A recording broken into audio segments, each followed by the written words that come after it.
ये सर्दी की रात है और सियासत का वक्त है। उत्तर प्रदेश में आने वाली सरकार के लिए सभी 403 सीटों पर सियासत जोरों पर चल रही है। कुछ सीटों पर वोट पड़ चुके हैं, अब वहां लोग गणित लगा रहे हैं कि किसने कितना वोट डाला, कहां कौन जीतेगा कौन हारेगा। तमाम तरह के दावे और सर्वे भी आने लगे हैं, लोग खुशियां भी मनाने लगे हैं, अंदाजे भी लगा रहे हैं। लेकिन अभी बहुत सी सीटों पर उत्तर प्रदेश में वोट पड़ने हैं और वहां पर सियासी दिग्गज अपने मतदाताओं और अपने समर्थकों को तैयार कर रहे हैं उस संग्राम के लिए जो संग्राम जीतना उनके लिए ज़रूरी है, उनके सियासी भविष्य के लिए ज़रूरी है। हमारे साथ उत्तर प्रदेश के बड़े राजनीतिक किरदार हैं अरविंद सिंह गोप, जो कई बार विधायक और मंत्री रह चुके हैं और दरियाबाद विधानसभा बाराबंकी की एक चर्चित विधानसभा है, ऐतिहासिक विधानसभा है। वहां से समाजवादी पार्टी के कैंडिडेट के तौर पर मैदान में हैं। बड़ा नाम है सियासत का, तो जाहिर सी बात है कि चुनावी तैयारियां भी बढ़ी हैं और आप देख सकते हैं कि रात के वक्त सैकड़ों समर्थक इनके यहाँ पर मौजूद हैं। बड़ी संख्या में लोग इनके चाहने वाले, उत्तर प्रदेश के तमाम जनपदों से जो लोग इनसे जुड़े हुए हैं कई दशकों से, वो इस क्षेत्र में आए हुए हैं और चाहते हैं कि यहाँ के लोग इनका साथ दें और इन्हें उत्तर प्रदेश की विधानसभा में भेजें। गोप साहब, आपका एक लंबा राजनीतिक जीवन रहा है, छात्र जीवन से आपने सक्रिय राजनीति में कदम रखा, तो ये जो पूरा अनुभव रहा राजनीति का, एक लंबा अनुभव, हम चाहेंगे कि नौजवानों के लिए बताएं कि सियासत में किन बातों का ध्यान रखना चाहिए नौजवानों को जो आगे बढ़ना चाहते हैं, कुछ हासिल करना चाहते हैं। देखिए, हम लोग राजनीति में देश के सबसे बड़े किसान नेता, नौजवानों नेता, जिसको पूरा मुल्क नेताजी के नाम से जानता था, मुलायम सिंह यादव जी के राजनीति के विद्यार्थी हैं। हमने राजनीतिक ABCD काका काका आदि नेता से हमने राजनीतिक आँख ही समाजवादी पार्टी खोली। मैंने ऊपर वाले से यही दुआ की, जब अंत हो तो समाजवादी पार्टी के झंडे में हम लोग एक साथ रहने वाले लोग हैं। मेरा ये मानना है कि राजनीति में बड़ा मन होना चाहिए और ये भाव होना चाहिए कि आप राजनीति लोग सेवा के लिए करें। हम लोग तो यारी दोस्ती वाले लोग हैं, हमारे लिए कार्यकर्ता सबसे महत्वपूर्ण है, पार्टी सबसे महत्वपूर्ण है और पूरे प्रदेश हम इसीलिए जाने जाते हैं, हम दोस्ती वाले लोग, हम दोस्ती निभाने वाले लोग हैं।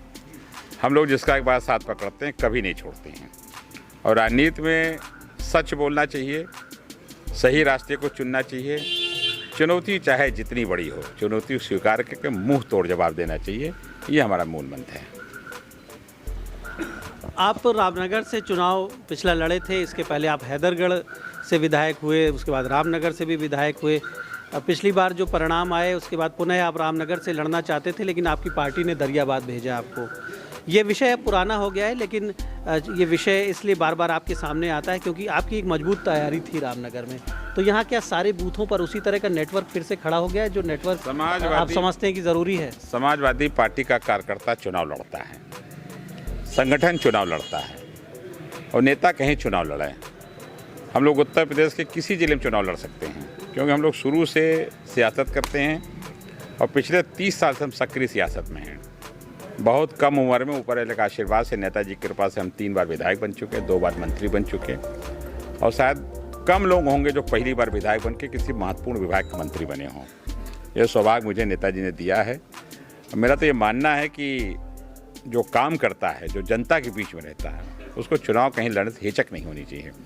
समाजवादी पार्टी दरियाबाद की 6 सीट बहुत अच्छी है और दरियाबाद के लोग बहुत बहादुर हैं, ईमानदारी से साथ करते हैं, आर पार की बात करते हैं। ये मेरे मिजाज से मिलता जुलता क्षेत्र है, इसलिए दरियाबाद मेरे लिए बहुत आसान है। तो दरियाबाद गोप साहब के मिजाज से मिलता जुलता क्षेत्र है और ये एक बात इन्होंने कही कि जब आप राजनीति में होते हैं तो आप किसी भी फैसले के लिए आपको तैयार रहना चाहिए।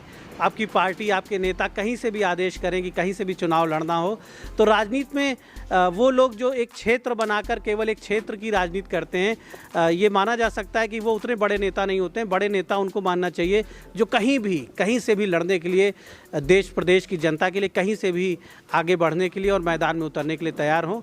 और निश्चित तौर पर आपकी पार्टी ने एक बड़ा फैसला लिया और आपके कई नेता, आप सभी लोग उस फैसले पे आगे बढ़ रहे हैं।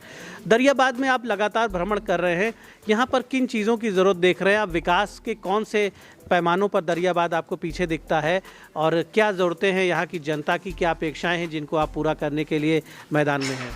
देखिए, दरियाबाद बड़ा पढ़ा लिखा क्षेत्र है। आज भी हमें विश्वविद्यालय के पढ़े लोग यहाँ मिल जाते हैं, तमाम लोग यूनिवर्सिटी मिल जाते हैं, तमाम लोग कॉलेज के मिल जाते हैं। ये पढ़ा लिखा क्षेत्र है, लेकिन दुर्भाग्य से जब पूरे प्रदेश का एक पैसे विकास नहीं हुआ 5 साल में, तो दरियाबाद विकास हो जाता है। यहाँ सड़कें बिल्कुल खस्ता हाल हैं, स्वास्थ्य, शिक्षा, स्वास्थ्य, सड़क, इन चीज़ों पे ध्यान देना होगा। अभी दरियाबाद में बहुत काम करना है। दरियाबाद के बुजुर्गों का आशीर्वाद के नौजवानों के साथ से सरकार बनने जा रही है 22 में, और 2 चरण के मतदान हो गए हैं। और 2 चरण के मतदान में आप बड़े बुद्धिजीवी पत्रकार हैं, आपने बहुत कुछ कवर किया है अपने जीवन में। हमने सैकड़ा पार कर लिया है और भारतीय जनता पार्टी की बैंड बाजे के साथ विदाई हम लोग 10 तारीख को करेंगे। ये 50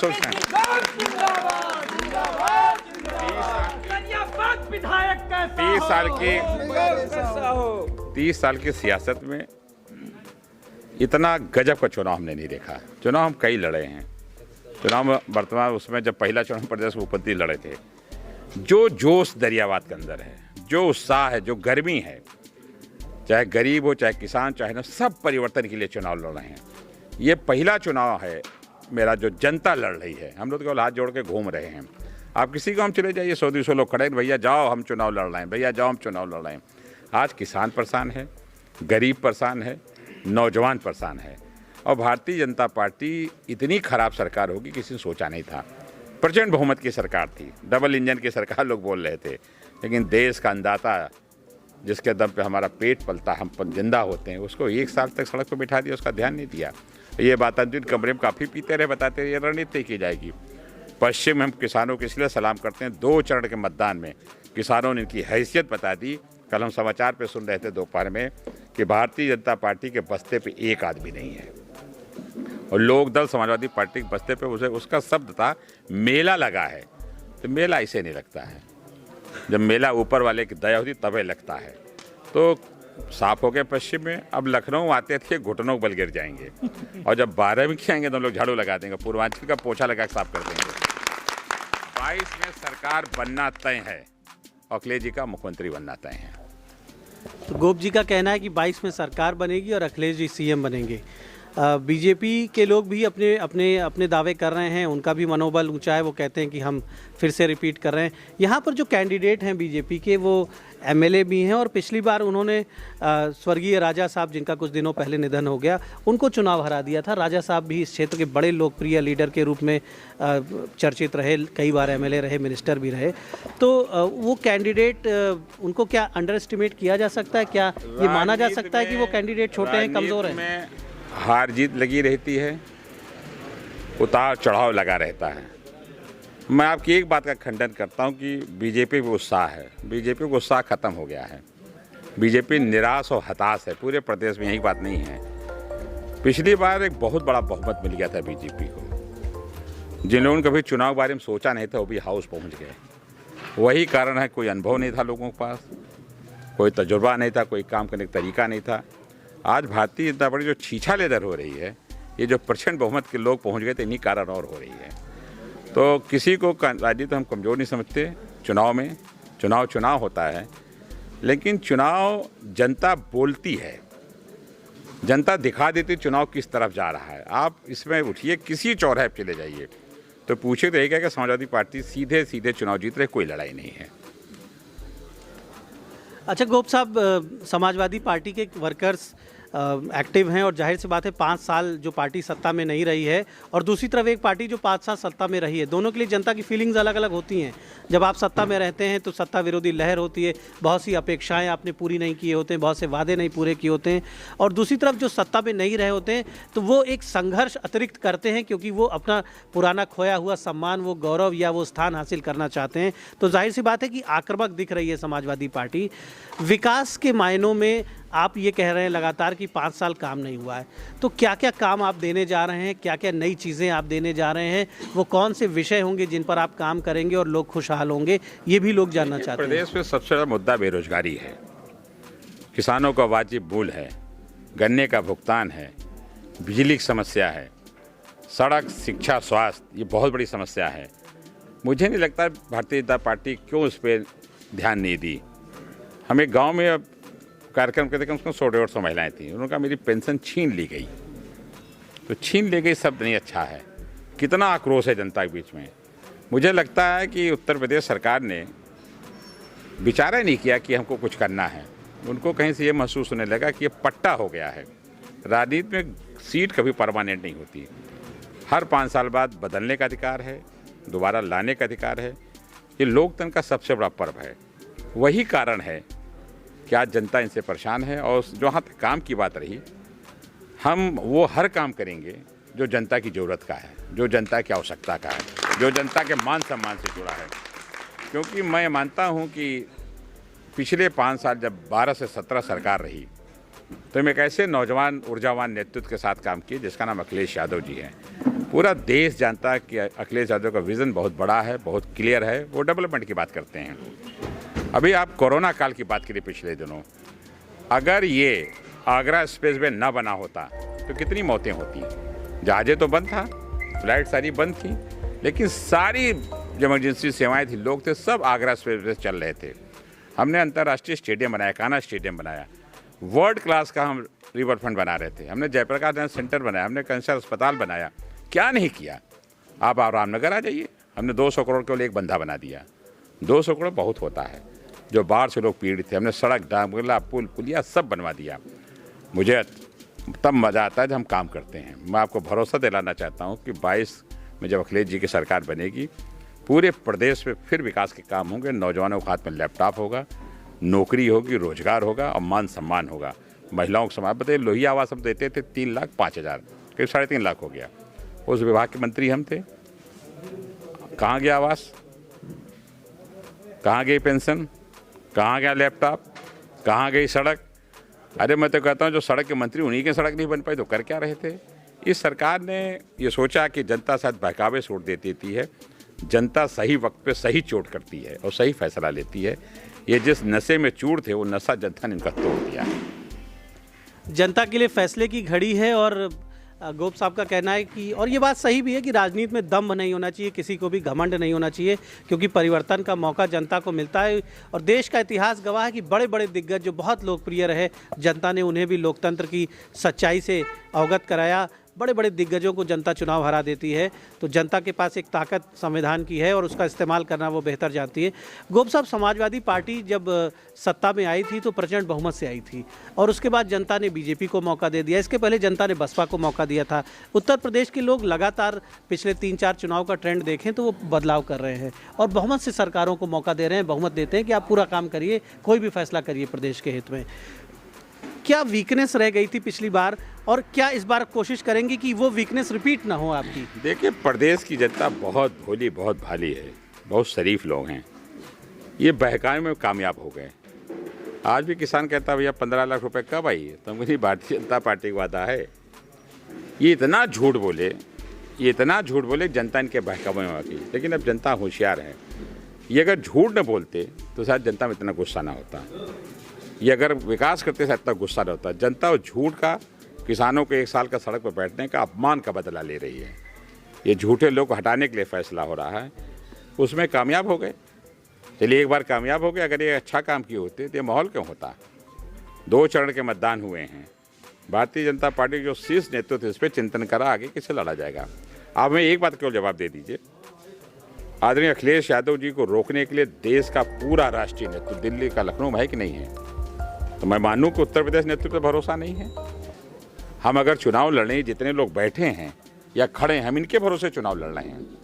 क्योंकि असली ताकत गांव की ये हैं। गांव में इनका हिसाब किताब चलता है, इनका व्यवहार चलता है, इनका सेवा चलती है। जो इन्होंने सेवा की वो सेवा चलती है।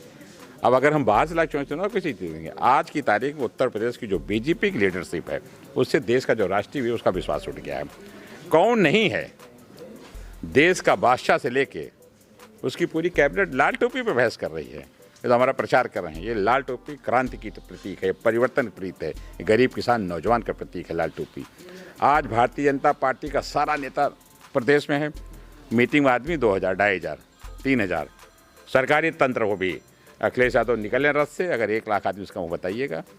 जनता अखिलेश जी को प्यार करती है, जनता अखिलेश जी पर भरोसा करती है। देखिए, नेता वो होता है जिसके पीछे लोग हैं। MP MLA बन जाना, मंत्री बन जाना नेता नहीं हो जाता है।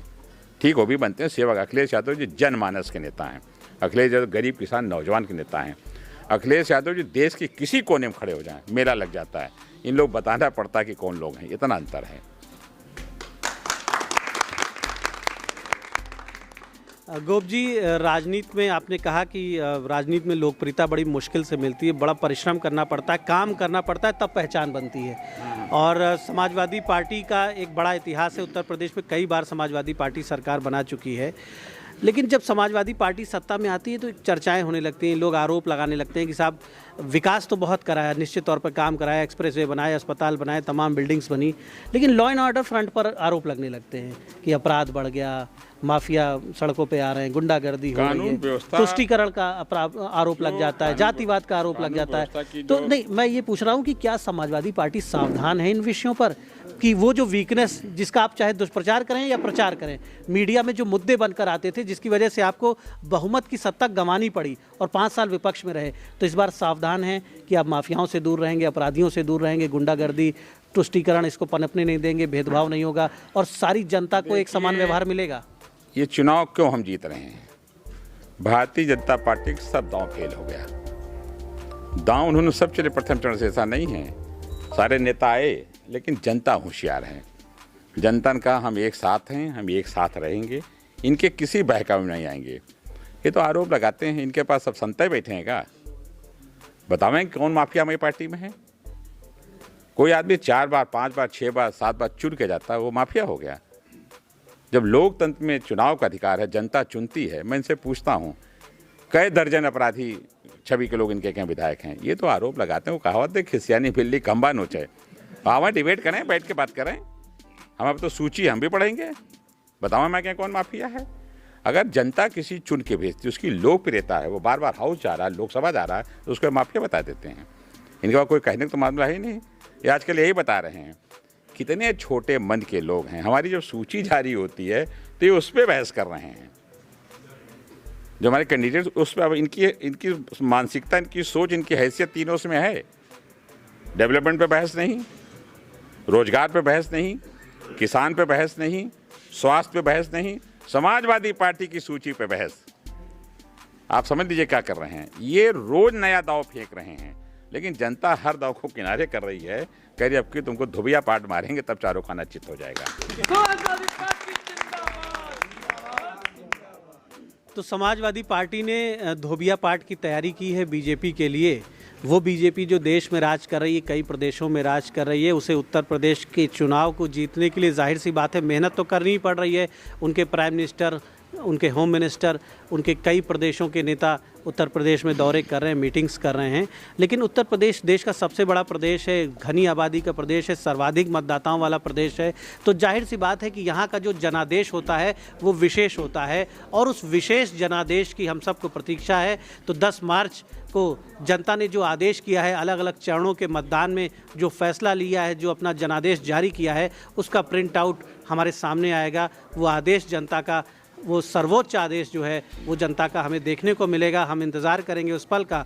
और तब तक उत्तर प्रदेश की जिन भी विधानसभा सीटों पर मतदान होने हैं, वहाँ के लोगों के लिए ज़रूरी है कि खूब बढ़ चढ़ कर मतदान करें, लोकतंत्र के इस महाउत्सव में आगे बढ़कर भागीदारी करें। किसी भी विचारधारा और पार्टी को वो मानते हों, लेकिन घरों से ज़रूर निकलें और देश के लिए, प्रदेश के लिए एक बेहतर सरकार का गठन करें। चुनाव आयोग के जो सुझाव हैं उनका पालन करते हुए आगे बढ़कर मतदान ज़रूर करें। धन्यवाद। धन्यवाद दीपक जी।